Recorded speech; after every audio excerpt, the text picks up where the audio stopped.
So hello everyone. काफ़ी time बाद आ रहा हूँ। थोड़ा सा कॉलेज के वर्क में बिज़ी था। सो अभी अभी वीडियोस रेगुलर रहेंगी, ठीक है। सो हम लोग अभी है ना क्लास नाइन्थ का ये टॉप चैप्टर है, फैक्टराइजेशन ऑफ पॉलिनोमियल, ठीक है। इसके सारे क्वेश्चंस हम लोग करने जा रहे हैं। तो एग्जांपल से स्टार्ट करते हैं। देखो उन्होंने क्वेश्चन में क्या कहा है। क्वेश्चन है ना कि ये है क्वेश्चन कि इफ़ अगर एफ ऑफ एक्स है इक्वल्स टू, इसको बोला था एफ ऑफ एक्स, ठीक है, एक्स अंदर में एफ ऑफ एक्स। ये लिखा हुआ है 2x³ minus 13x² plus 17x+12। और आपको बोला है ना कि फाइंड करने को कि एफ ऑफ 2 की वैल्यू क्या होगी और एफ ऑफ -3 की वैल्यू क्या होगी। सो जब भी अगर एफ ऑफ ऐसे एक्स रहे, ठीक है, और इसके अंदर आपको पुट करने बोला हुआ, आपको ये जनरली आइडिया दे देता हूँ क्या होता है। जनरली कोई भी बोलेगा 2 पुट करना है, 3 पुट करना है, 4 पुट करना है, ये तो बस तो ये आपको इस फंक्शन में, इसको एफ ऑफ एक्स क्यों कहा जाता है, ये फंक्शन कहा जाता है, ठीक है। ये एक फंक्शन है, इसके अंदर में आप इसको पुट करते हो और एक वैल्यू आउटपुट देता है। ये जनरल मेथड होता है सभी में। अगर ये वैल्यू अगर इक्वल टू 0 हो गया ना, तो यही कंडीशन आ जाती है कि जो आपने नंबर पुट किया, जैसे इस केस में अगर मैंने 2 पुट किया होता तो मैं बोलता कि 2 है इस फंक्शन का रूट कहलाएगा, ठीक है। ये जनरल बेसिक होता है। अब थोड़ा सा इस क्वेश्चन पे आ जाते हैं, चलो ठीक है, आपने ये समझ गया होगा ना। अब हम लोग क्वेश्चन पे आते हैं, तो वेट लेता हूँ मैं। क्या है लिखा हुआ एक्सप्रेशन, हमारे पास एक्सप्रेशन है 2x का क्यूब है माइनस 13x² है प्लस 17x है एंड प्लस 12 है। तो हम लोग को बोला गया कि आप एफ ऑफ 2 पुट करो। तो ये आपको पता है ये सारे वेरिएबल्स हैं और सिर्फ हम लोग वेरिएबल्स के जगह पे ये 2 को वैल्यू पुट करते हैं, ठीक है।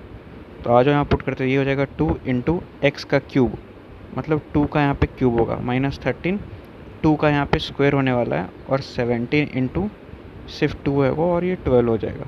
ये कितना हो जाएगा, 8 हो गया, और 8 2 जा 16, राइट। ये कितना हो जाएगा 4, और तेरा कितना हो गया 52 हो गया। ये हो गया 34, और ये हो गया 12। अब देखना पॉजिटिव कौन है। इसमें से सिर्फ पॉजिटिव, ये पॉजिटिव है, ये पॉजिटिव है, और ये पॉजिटिव है, और इसके आगे जो नेगेटिव है, तो मतलब ये जो एरो वाला है ना, ये सारे ऐड हो जाएंगे।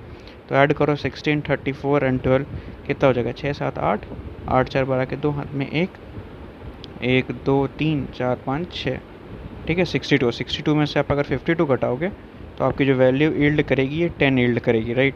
तो 10 है, मतलब कि हमारा इस फंक्शन में अगर मैं 2 पुट करता एक्स की वैल्यू पे तो मुझे 10 आता। ये नॉट इक्वल टू 0 है, 0 नहीं आया।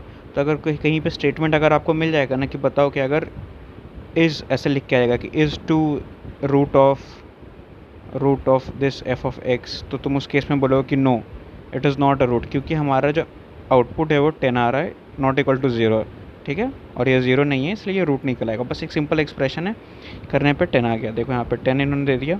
सिमिलरली एफ ऑफ 3 बोला गया है फाइंड करने को, ठीक है। क्वेश्चन का देखो सेकेंड पार्ट में हमें बोला गया एफ ऑफ -3 फाइंड करना है, और एक्सप्रेशन तुम्हारा क्या है, 2x³ minus 13x² plus 17x+12।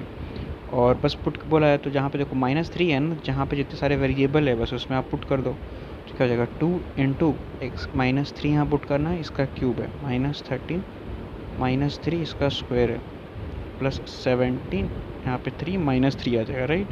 और ये 12 आ जाएगा, ठीक है। तो देखो इसको अगर करोगे तो 2 इंटू यहाँ पे -27 आएगा, जानते हो ही, -13 इंटू 9 आएगा, और 51 आएगा, और ये +12 आएगा। इसको आप मल्टीप्लाई कर दो -54, और ये जब आप मल्टीप्लाई करोगे तो 117, एंड ये -51 है ये, और ये 12। देखो एक्सप्रेशन सेम मैच करके, और बाकी जब ऐड कर दोगे इसको, जब सिंप्लीफाई करोगे आप, सिंप्लीफाई कैसे करोगे, देखो ये नेगेटिव है, ये नेगेटिव है, एंड ये नेगेटिव है, तो ये आपस में तीनों क्लब हो जाएंगे, मतलब कि ऐड हो जाएगा। तो सिंपली 54, 117 एंड 51, जब इसको ऐड करोगे तो क्या जाएगा 4 1 5, ठीक है। 5 और 7, 2 हाथ में 1, ठीक है। 5 5 10 11 12 के 2 हाथ में 1, और ये 120, उसमें से तुमको ये 12 घटा देना है, राइट। सॉरी ये 12, और इसमें जब 12 घटेगा ऐसे करके तो हो जाएगा तुम्हारे पास 210, और ये वैल्यू आ जाएगी निगेटिव में। सेम यहाँ पे लिखा हुआ है, सिमिलर थिंग है, दिख गया यहाँ पे। तो बस यही होता है शेड्यूलिंग, ऐसे प्रॉपर अगर आप पुट करोगे ना तो सही सा आंसर आएगा। और यहाँ पे कैलकुलेशंस में थोड़ा आप कॉशियस रहना। इस चैप्टर में बस यही होता है। चैप्टर का नाम है फैक्टराइजेशन ऑफ पॉलिनोमियल। आपको एक तो फैक्टराइज करना पड़ेगा प्रॉपर, क्योंकि एक्सपीरियंस से बता रहा हूँ, प्रॉपर फैक्टराइज करोगे, और न्यूमेरिकल एडिशन में थोड़ा सा कॉशियस रहना, क्योंकि बच्चे यहीं पे फंसते हैं, इसके लास्ट आंसर मैच नहीं करता, इसके कारण प्रॉब्लम होती है। तो अच्छे से कैलकुलेशन करना, ठीक है। अब नेक्स्ट क्वेश्चन में मिलते हैं अपन।